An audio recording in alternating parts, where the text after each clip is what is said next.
Hej Astrid. Barnen i dina böcker kan klara mycket, tycker jag.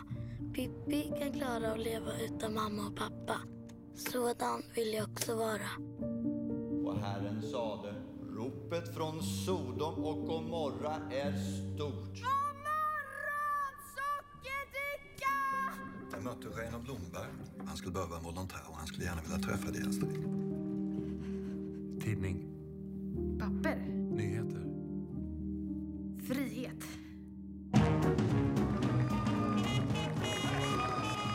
Det rullade fram i alldeles lagom fart för att man skulle kunna njuta av den vackra småländska naturen.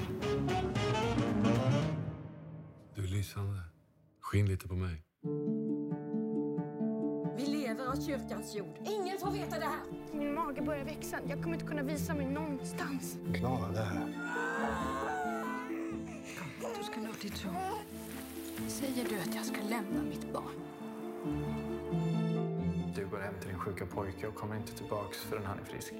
Eller är det björnbär kan man äta? Han ska bara kärlek. Massa kärlek. Det har du. Kära Astrid, du skriver ofta om döden, men man får ändå lust att leva när man läser om det i dina böcker.